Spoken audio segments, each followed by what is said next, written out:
जब अमेरिका का नाम भी नहीं था तब भारत में विश्वविद्यालय थे। जब यूरोप और अमेरिका अंधेरे में था तब भारत में गणित, खगोल और दर्शन का सूरज चमक रहा था।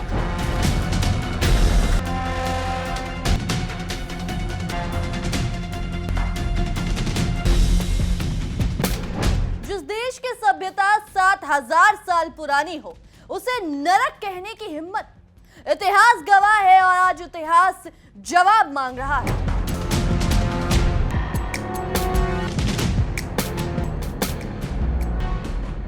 नमस्कार, आप देख रहे हैं इंडिया डेली का खास शो बैटल ग्राउंड। मैं हूं आपके साथ अभिषेक तिवारी। नमस्कार, मैं हूं नंदिनी सिंह। आज की खबर सिर्फ एक सोशल मीडिया पोस्ट की नहीं है। आज की खबर उस सोच की है जो खुद को दुनिया का सरताज समझती है, लेकिन जिसके पास न इतिहास है, न विरासत है और न ही वह गहराई है जो किसी महान सभ्यता में होती है। अमेरिका के राष्ट्रपति डोनाल्ड ट्रंप ने एक पोस्ट शेयर की जिसमें भारत और चीन को धरती पर नरक कहा गया, और यह पोस्ट उन्होंने सिर्फ शेयर नहीं की बल्कि इसे अपनी मंजूरी की मुहर के साथ करोड़ों फॉलोअर्स तक पहुंचाया। यह शब्द नरक सिर्फ एक गाली नहीं है, यह उस पूरी मानसिकता का प्रतिबंध है जो यह मानती है कि अमेरिका ही दुनिया का केंद्र है और बाकी सब परिधि पर खड़े हैं। लेकिन आज हम इस मानसिकता का जवाब देंगे तथ्यों से, इतिहास से और उस गर्व से जो हर भारतीय के सीने में धड़कता है। और इस जवाब में हम अकेले नहीं हैं। ईरान ने खुलकर भारत का साथ दिया है। ईरान के मुंबई कॉन्सुलेट ने मुंबई की खूबसूरती, यहाँ की संस्कृति, यहाँ के त्योहारों को दुनिया के सामने रखा और कहा कि शायद मिस्टर ट्रंप को एक तरफा सांस्कृतिक डिटॉक्स की जरूरत है। ईरान के हैदराबाद कॉन्सुलेट ने यहां तक कह दिया कि नरक वो जगह है जहां का राष्ट्रपति किसी प्राचीन सभ्यता को मिटाने की धमकी देता है। ये बात सीधे अमेरिका पर निशाना थी और ये निशाना बिल्कुल सटीक था। आइए पहले समझते हैं कि आखिर हुआ क्या।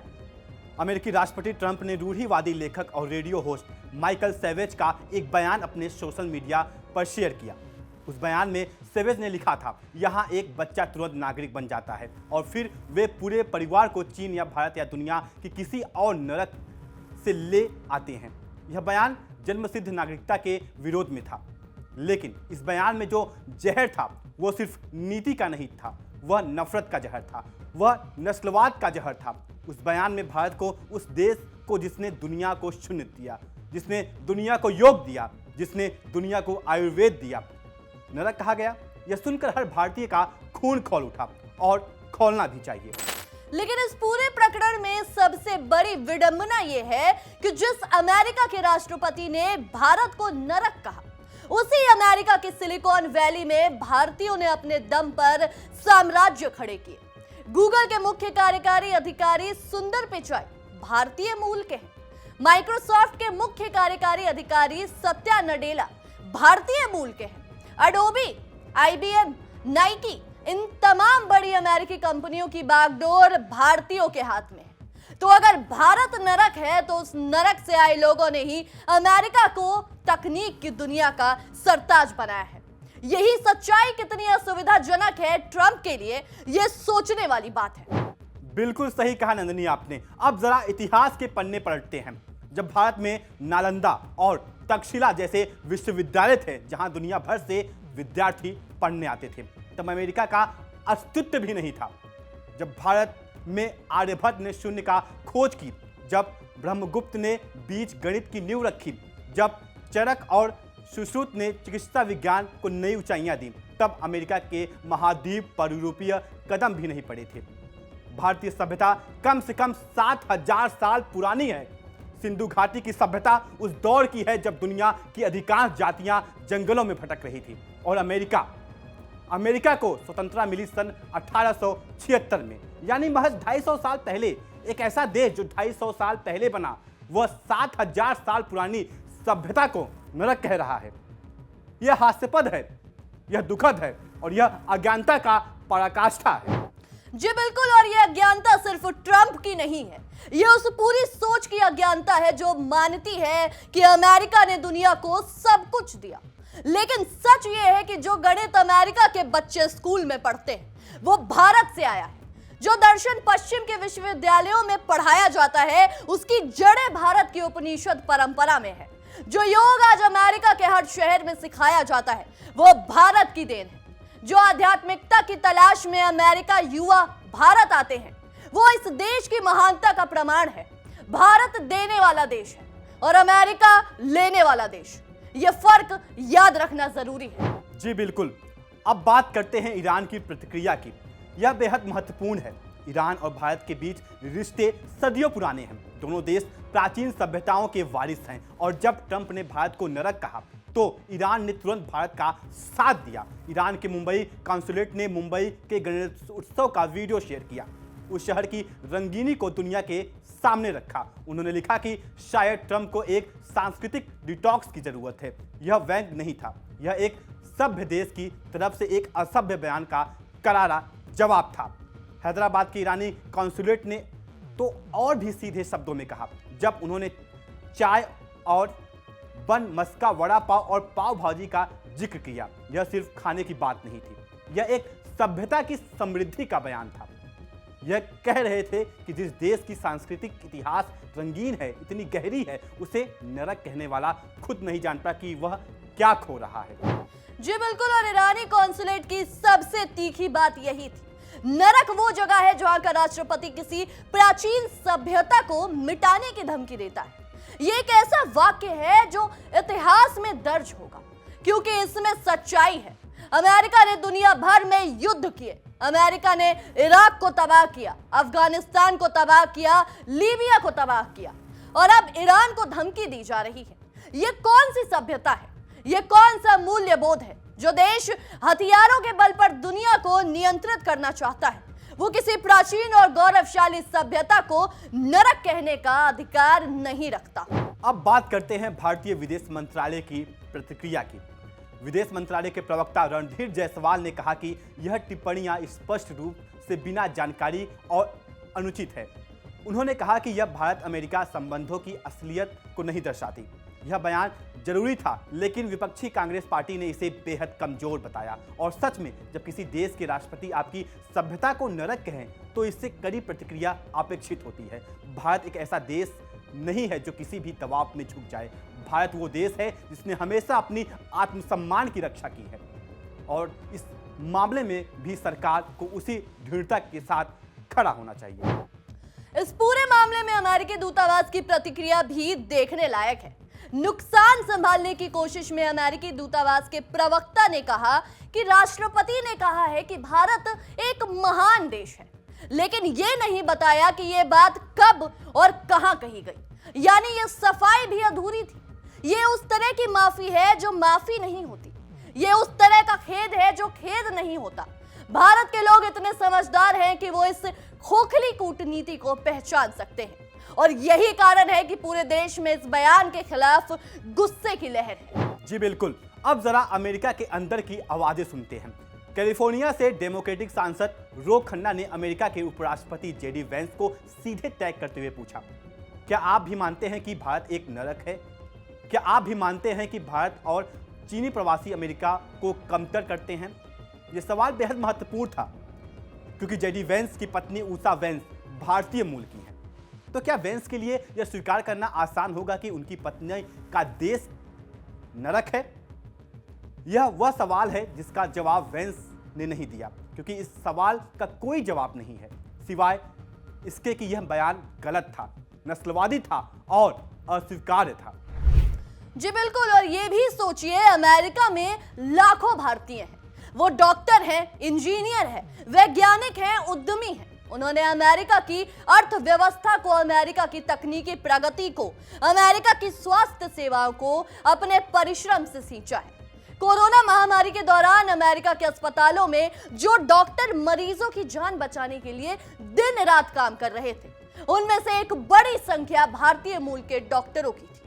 तो जो लोग अमेरिका को बचाते हैं, उनके देश को नरक कहना, ये कृतघ्नता है, ये कायरता है और ये उस महान अमेरिका की कल्पना की हत्या है जिसकी बात ट्रंप हमेशा करते हैं। जी बिल्कुल। आइए एक बार फिर भारत की महानता को याद करें। यह महानता किसी की मोहताज नहीं है, भारत वो देश है जिसने दुनिया को वसुदेव कुटुंबकम का संदेश दिया, यानी पूरी पृथ्वी एक परिवार है। भारत वह देश है जिसने कभी किसी देश पर आक्रमण नहीं किया। भारत वो देश है जिसने अपनी स्वतंत्रता की लड़ाई अहिंसा के बल पर जीती और इसी अहिंसा ने दुनिया भर के स्वतंत्रता आंदोलनों को प्रेरणा दी। भारत वह देश है जिसने अपने परमाणु कार्यक्रम का उपयोग कभी आक्रामकता के लिए नहीं किया। भारत वो देश है जिसने अपनी अंतरिक्ष एजेंसी इसरो के बल पर दुनिया के सबसे कम बजट में चंद्रमा पर यान भेजा। और भारत वह देश है जहां लोकतंत्र की जड़ें इतनी गहरी हैं कि 1.5 अरब लोग हर चुनाव में अपना मत देते हैं। जी बिल्कुल अभिषेक, और अमेरिका एक ऐसा देश है जो अभी तक अपने नस्लीय भेदभाव की समस्या से जूझ रहा है।